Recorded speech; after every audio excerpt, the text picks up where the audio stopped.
പ്രഭാതം എപ്പോഴും ഒരു സന്തോഷത്തിൻ്റെ അവസ്ഥയാണ്. സ്വസ്ഥതയുടെ, ശാന്തതയുടെ, സമാധാനത്തിൻ്റെ. പക്ഷേ പ്രഭാതത്തിൽ നിന്നും അങ്ങ് നേരം വെളുക്കുന്തോറും പിന്നെ അങ്ങ് പകൽ മുഴുവനും നാം നമ്മുടെ ചുറ്റും കേൾക്കുകയും കാണുകയും ചെയ്യുന്നതെല്ലാം ഒരുപാട് അസ്വസ്ഥതകളുടെ, അഴിമതിയുടെ, വിവേചനങ്ങളുടെ, അസുഖങ്ങളുടെ, സങ്കടത്തിൻ്റെ ഒക്കെ കഥകളാണ്. പ്രധാനമായിട്ട് എന്തോ ഒരു അനീതിയാണ് ചുറ്റും കാണുന്നത്, നീതി കാണുന്നില്ല. ഇതാണ് പൊതുവെ ആളുകൾ ഇതിനെക്കുറിച്ച് പറയാറ്. നീതി എങ്ങും കാണുന്നില്ല. അപ്പോൾ ഞാൻ ഈ അടുത്തിടയ്ക്ക് ഒരു സ്ഥലത്ത് വായിച്ചു, ഞാൻ പിറന്നു വീണത് അനീതി നിറഞ്ഞ ഒരു സമൂഹത്തിലേക്കാണ്. പക്ഷേ ഞാനൊന്ന് തീരുമാനിച്ചു, ഞാൻ ഇതിനെ അങ്ങനെ വിട്ടിട്ട് പോകാൻ തയ്യാറല്ല. ഞാൻ പിറന്നു വീണത് ഒരു അനീതി നിറഞ്ഞ സമൂഹത്തിലേക്കാണ്. അതിനെ അങ്ങനെ വിട്ടിട്ട് പോകാൻ ഞാൻ തയ്യാറല്ല.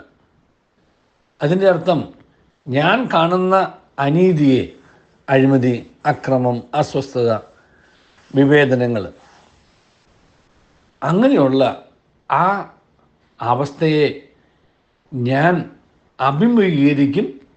ഞാൻ അവയെ പരിഹരിക്കാൻ പരിശ്രമിക്കും എന്നാണ് എൻ്റെ അർത്ഥം. ഞാൻ അതിനോട് കൂട്ടിച്ചേർത്തു, ഞാൻ അതിനെ അങ്ങനെ വിട്ടിട്ട് പോവുകയില്ല എന്ന് തീരുമാനിച്ചു എന്ന് മാത്രം പോരാ, ഞാൻ അതിനെ മാറ്റിയെടുക്കും. I will change it.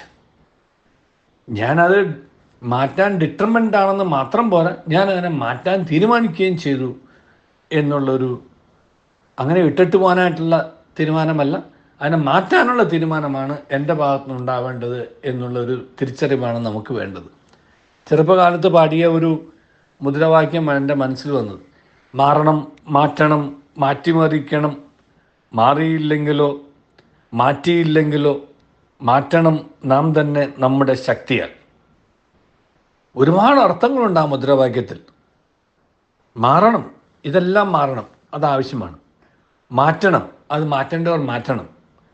ഇനി മാറ്റേണ്ടവർ മാറ്റിയില്ലെങ്കിലോ നാം മാറ്റിയെടുക്കണം. അവിടെയാണ് നമ്മുടെ ജീവിതം സഫലമാകുന്നത്. നാം കാണുന്ന പ്രശ്നങ്ങളെ പരിഹരിക്കാൻ നമ്മുടെ ചെറുവിരലോ നമ്മുടെ ചൂണ്ടാണി വിരൽ കൊണ്ട് തെറ്റ് തിരുത്താനും ചെറുവിരൽ കൊണ്ട് ഇടപെടലുകൾ നടത്താനും തയ്യാറാകുന്നു. അല്ലെങ്കിൽ അതുകൊണ്ടല്ല ഒരു ചെറുവിരലെങ്കിലും നാം അനക്കുമെന്ന് ചോദിക്കുന്നത്. ഒരു ചെറുവിരലെങ്കിലും ഒന്നനക്കാൻ, ഒരു ചൂണ്ടാണി വിരൽ ചൂണ്ടിയിട്ട് ഒരു ചെറുവിരലെങ്കിലും ആ അനീതിക്കെതിരെ പ്രവർത്തിക്കാൻ തക്കവണ്ണം നമ്മെ ഇടപെടുത്തുവാനായിട്ട് നമുക്ക് കഴിയണ്ടേ. അങ്ങനെ നമ്മളെ ഇടപെടുത്തുന്ന ആ സമയത്ത് മാത്രമേ നമ്മൾ ഒരു മനുഷ്യനായിട്ട് മാറുന്നുള്ളൂ. ഗാന്ധിജി പറഞ്ഞതാ, ഈ സാക്രിഫൈസിന് നിങ്ങൾ തയ്യാറാണ്.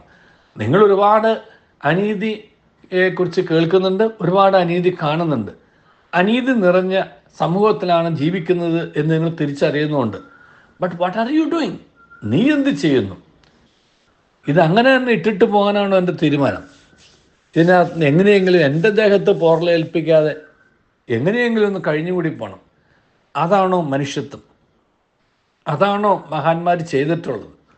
നീ ഒരു മഹാനാണ് എന്നുണ്ടെങ്കിൽ നിന്റെ മഹത്വം നീ കാണിക്കേണ്ടത്, നിന്റെ ആത്മീയത നീ തെളിയിക്കേണ്ടത് ഇപ്രകാരം അനീതിയും അക്രമവും അഴിമതിയും ഒക്കെ നിറഞ്ഞ സമൂഹത്തിൽ നീ ഒരു തിരുത്തൽ ശക്തിയാവണം. അവയെ തിരുത്താനായിട്ട് നിനക്ക് നിൻ്റെ ഇടപെടലുകൾ നടത്താനാണ്, നീ ഇൻവോൾവ് ചെയ്യണം, ഇടപെടലുകൾ നടത്താനാണ്. അവിടെയാണ് നീ നല്ലൊരു മനുഷ്യനായിട്ട് മാറുന്നത്, ഒരു മഹാനായിട്ട് മാറുന്നത്.